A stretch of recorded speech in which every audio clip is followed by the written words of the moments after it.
We'll take a break from the heat today and head over to the McFadden Ward House. Our Molly O'Brien is over there right now showing us some beautiful glass art from the historic collection. Good morning, Molly. Good morning, Molly. Good morning. Again, we do have some beautiful collections, and I'm here with Ailish, who actually has been working on this project. She's going to be presenting today. How are you this morning? Very good, thank you. Now, you're an intern here, and you actually just graduated from Baylor. What have you been doing this summer? Well, they asked all the interns to curate a small exhibit for the Visitor Center, and I worked on American art glass, and that's what we have in front of us. Why did you choose that? Well, I went up to the reserve collection and was just looking around and couldn't find anything that really jumped out at me, and then I found some Blenko glass, and it was beautiful colors and just really something I was interested in, so I decided on American art glass. That's wonderful. I really like that idea, and I don't know anything about glass, so you're going to tell people this morning, and again, your lecture starts at 10 o'clock. Okay, let's go through some of these, and you were telling me that some of these are more valuable, so let's start on this, I'm assuming is a vase?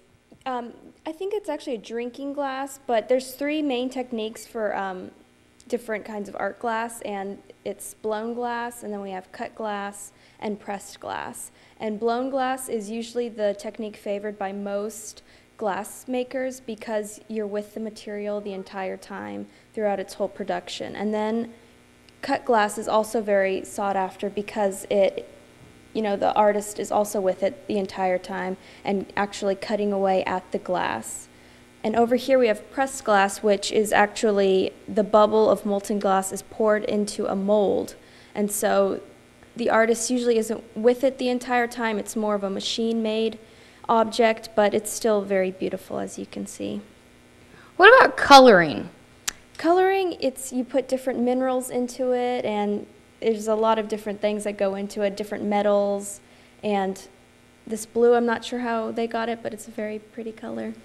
It is pretty, and I like this little fish right here, nice and green. And then we go over to some of these pieces. These look different from that type of glass.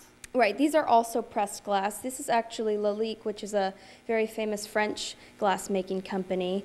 I focus more on American art glass, and this is part of the teaching collection, and it's just nice to see different types of glass. Well, thank you so much for joining us. Again, her lecture is at 10 o'clock today at the McFadden Ward House. So knowledgeable. I didn't know anything about this. And actually, if you look at some of these pieces, I just learned this. I thought it was just dirty, and I thought maybe it was old, dirty Brian and Tracy.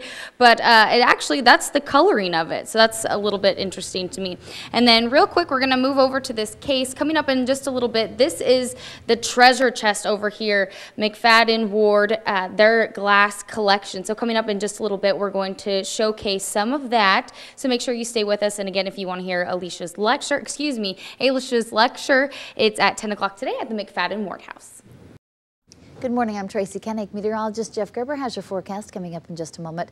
But first, a check of what's happening in the news. The speed limit could be going up on a stretch of roadway near your home. A Texas law taking effect today, allowing the maximum speed limit to be raised to 75 miles an hour in areas where it's deemed reasonable, and maybe even 85 in some areas, though not here in Southeast Texas. Also, nighttime speed limits are going to no longer be on those signs. They will be the same as daytime limits. But before the Texas Department of Transportation can raise the speed limits, they say speed studies have to be done first. TxDOT crews will begin removing the nighttime speed limit signs September 15th. Motorists are giving us mixed feelings about the increase. The Jefferson County Sheriff's Office says a cell phone found Tuesday in the search for a missing Finette teen did not belong to the girl. Deputy Rod Carroll tells 12 News HD the phone was not connected to Sharon West. Tuesday night, a search team set out over a 10-acre field to look into the case of the now 15-year-old who has been missing for just over a month. Sharon West is described as 5 feet 6 inches tall, weighing 115 pounds. She has a mole below her left eye and had deep red hair on top, purple underneath when she went missing. Anyone with information on West's whereabouts is asked to call Beaumont Crime Stoppers or the Jefferson County Sheriff's Office. Now here's meteorologist Jeff Gerber to take a look at today's forecast. Looks like we'll see about a 20% chance of some random showers for out there later on this afternoon. Temperatures in the middle to upper 90s, maybe a few 100s through the lakes today. Temperatures tonight into the 70s with a partly cloudy sky. Watching the Gulf for the weekend. The National Hurricane Center says there's a good 70% chance of a tropical depression or tropical storm developing as we go towards the weekend. So we're going to keep our eye on the Gulf real close. That could give us a lot of rain for the weekend and also some very gusty winds. We'll go with a 40% chance of rain tomorrow, then hiked it up to 60 to 80% chance through the weekend. And our winds kick up out of the northeast between 10, 20, and 30 miles per hour.